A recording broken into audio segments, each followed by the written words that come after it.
Alkisah, hiduplah seorang anak yatim piatu di kampung Limu, Pulau Adonara. Dia hidup sebatang kara. Ia diasuh oleh paman dan bibinya hingga remaja. Ia diperlakukan seperti seorang budak belia. Sebagian besar pekerjaan rumah dikerjakan olehnya. Karena itu, saban hari ia memohon kepada Ina Tanah Ekan dan Amar Rahulan agar dia bisa terbebas dari penderitaan ini. Akhirnya di suatu pagi, ketika dia hendak memindahkan seekor kambing milik pamannya, ia dikejutkan oleh kiblatan cahaya dari balik ilalang.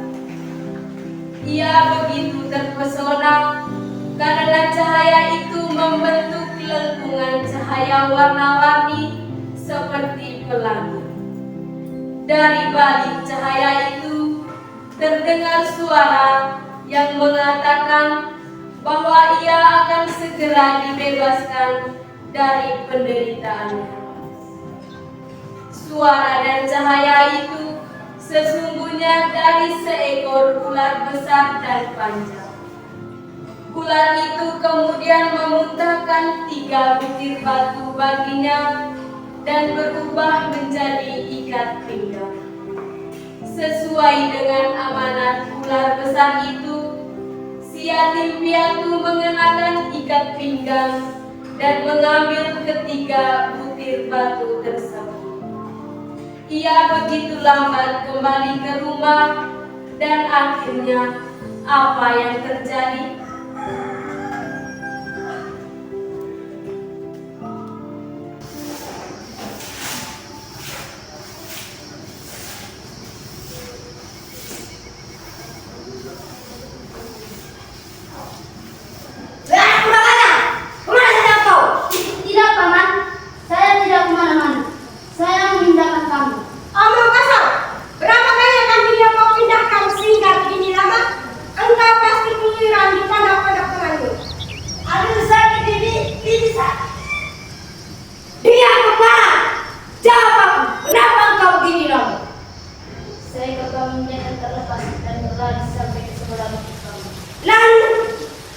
Aku mengejarkan mendapatkan kamu. Kebohongan apa lagi yang kamu tuturkan? Ini adalah keparat. Apakah kami jahat itu bisa melintas sekali di sana? Maaf paman, aku tidak menipumu paman. Baiklah, sebagai hukumannya, engkau tidak makan sampai besok. Bagus, bagus. Dia juga harus dikurung di dalam paman. Hukuman ini setimpal dengan kebohongan. Ayo.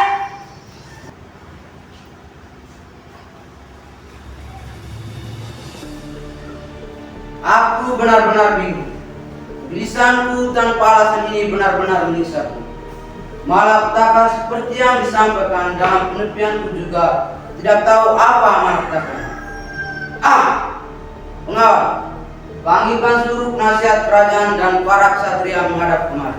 Baik, Tuan.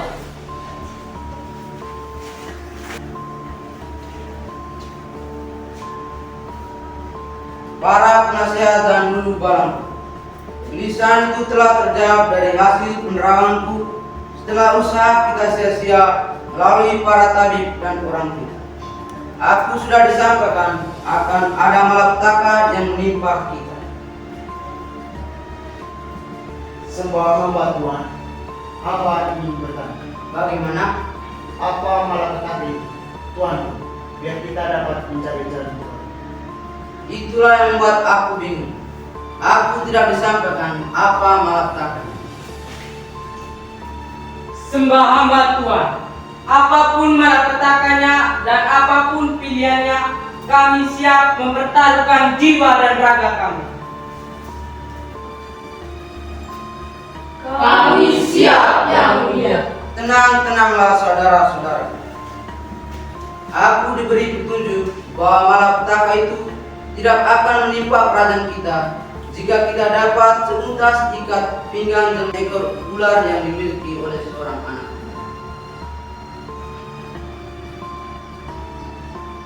Yang mulia, apakah ada petunjuk mengenai keberadaan ikat pinggang ajaib itu? Menurut penerawangan saya, anak muda itu berada di salah satu kampung pesisir yang begitu jauh dari Pulau Setang. Kebetulan sekali, nama dan ciri khas kampung itu ditunjukkan kepada saya dalam penerawanganku.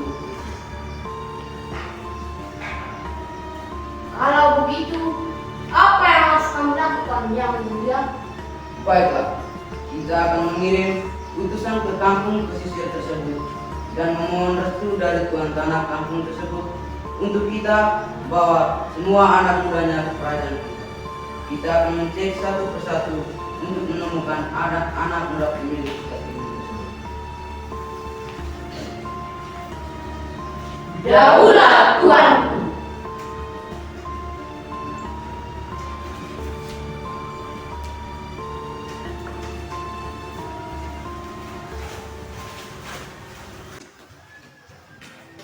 Akhirnya, para utusan kerajaan berlayar menuju Kampung Libu, tempat anak muda si yatim piatu itu berada. Setibanya di Kampung Libu, mereka memohon izin dari para tuan tanah untuk membawa semua anak muda kampung itu ke kerajaannya menghadap sang raja. Mereka pun diizinkan untuk membawa semua anak muda ke kerajaan itu, termasuk si yatim piatu. Berbulan-bulan pelayaran, akhirnya mereka tiba di kerajaan tersebut. Yang mulia, para utusan kerajaan bersama para pemuda dari kampung itu telah tiba. Baiklah, perintahkan agar para anak muda itu berbaris satu persatu menghadap saya. Siap, yang mulia.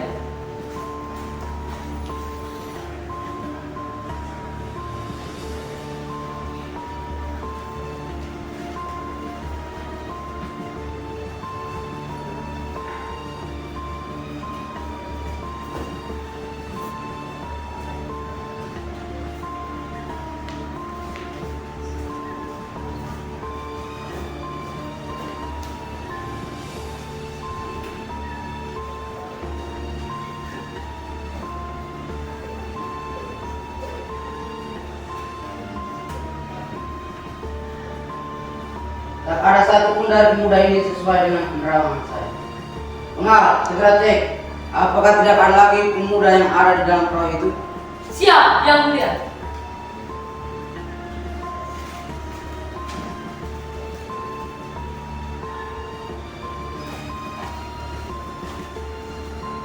Lapor, yang mulia. Di perahu tersisa satu orang, tetapi menurut pamannya, dia bukan dalam bilangan para pemuda yang dibawa. Dia seorang remaja yang bertugas sebagai pelayan di perahu. Suruh dia menghadap bersama pamannya. Baik, Tuan.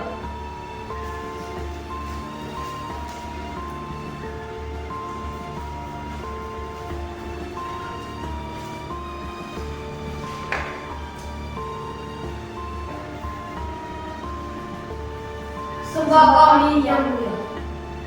Apakah anak muda ini bagian dari keluargamu? Benar yang mulia, dia adalah keturunan. Apakah dia seorang yatim piatu? Benar yang mulia.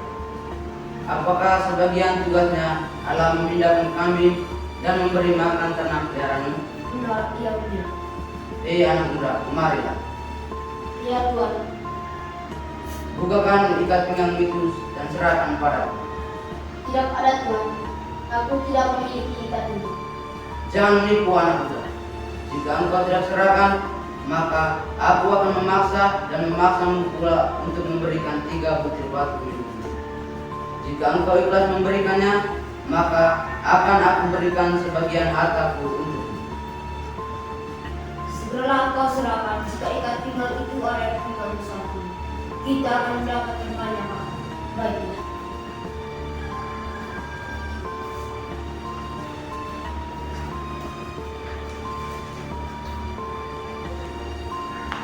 Terima kasih anak muda. Aku hanya mengambil ikat pinggang ini. 3 butir batu itu tidak akan aku ambil. Pengawal, perintahkan untuk mengisi perahu besar itu penuh dengan harta benda helai gading, emas, dan lainnya. Daulat, Tuan.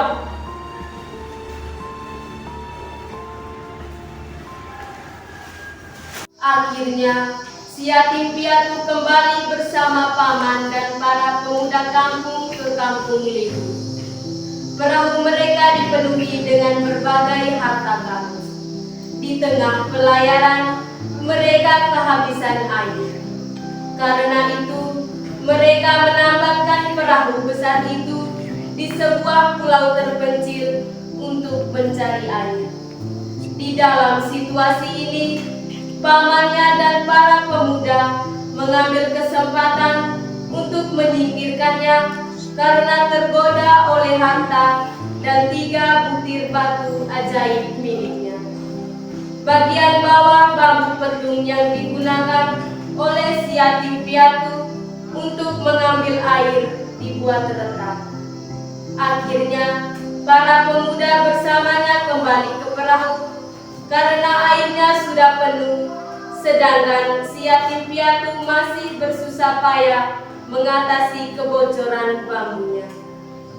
Dia pun ditinggalkan sendiri di pulau kecil itu. Berbulan-bulan, si yatim piatu berada di pulau itu. Segala tumbuhan yang dapat dimakan mulai habis. Ia menderita kelaparan. Hari dan malam, si yatim piatu tidak makan dan minum. Ia begitu lapar dan sangat tersiksa. Butiran air sebening kaca terus mengalir dari kedua matanya. Ia begitu lelah. Karena begitu lelah, ia tertidur. Di dalam tidurnya, ia bermimpi didatangi oleh seorang kakek. Sang kakek itu menyampaikan bahwa dia akan segera bebas setelah malam penuh siksa ini berlalu. Pembebasan ini sesungguhnya berawal dari sebuah peristiwa yang terjadi pada sebuah kerajaan di Pulau Jawa. Apa kisahnya?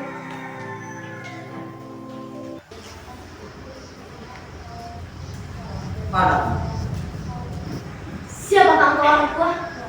Apakah engkau ingin membunuhku? anak, aku tidak membunuh. Aku datang untuk menolong. Maafkan aku, Kek. Aku telah melalaikan perintahmu.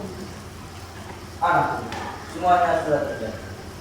Tak perlulah terlalu keras. Aku akan segera menolong. Dengarkan aku baik-baik. Kita akan segera menuju kota. Sampainya di pantai, aku akan merebahkan diri. Naiklah ke punggungku dan tancapkanlah 2 batang kayu putih sebagai pegangan. Kita akan berlayar menuju kampung kami. Kakek, aku tidak mau bertemu. Kakek sudah berkorban begitu banyak. Aku sudah tua kan. Engkaulah satu-satunya hati. Aku ingatkan. Janganlah pernah ragu dan menolak. Apapun nantinya akan terjadi. Terima kasih banyak, kakek.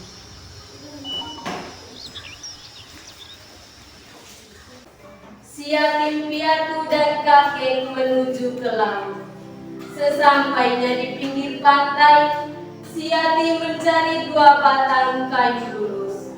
Setelah itu, sang kakek merebahkan dirinya dan berubahlah ia menjadi seekor ikan yang sangat besar.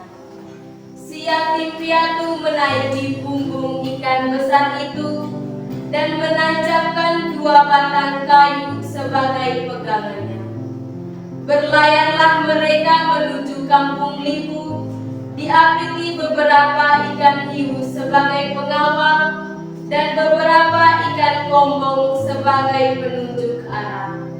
Berbulan-bulan pelayaran, akhirnya tibalah mereka di pesisir pantai Beraboto. Saking gembiranya, si yatim piatu berlari menuju rumah paman dan bibinya. Ia tidak lagi ingat akan ikan-ikan yang telah mengantarnya kembali.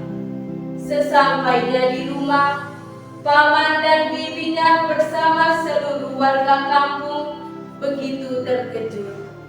Betapa tidak, pada saat si yatim piatu tiba di kampungnya, paman dan bibinya serta seluruh warga kampung baru menyelesaikan ritual adat atas kematiannya. Mereka berkeyakinan bahwa dia sudah meninggal. Ia berpelukan dengan paman dan bibinya. Kerinduan telah mengalahkan segalanya. Pada saat itu, ia teringat akan ikan-ikan yang telah menolongnya. Akhirnya, ia berlari menuju ke pantai dan serentak diikuti oleh paman dan bibinya serta seluruh warga kampung. Apa yang terjadi? Kakek! Kakek! Kakek! Maafkan aku. Maafkan aku. Aku telah berbuat salah. Aku seorang manusia yang tidak tahu bersyukur dan berterima kasih. Aku telah meninggalkan terkapar emas di tempat ini. Engkau sudah dipotong-potong dan bahkan sudah dimakan. Kakek, atas segala kebaikanmu, aku bersumpah akan keturunanku kelak tidak akan makan ikan kerabu Jermanmu, ikan kombong, dan ikan hiu. Mereka pun tidak boleh menyentuh, menyimpan, dan bahkan mencium bau. Demikianlah sumpahku ini di hadapan Ina Tanah Ekan, Amadera Bulan, dengan disaksikan oleh seluruh warga kampung ini.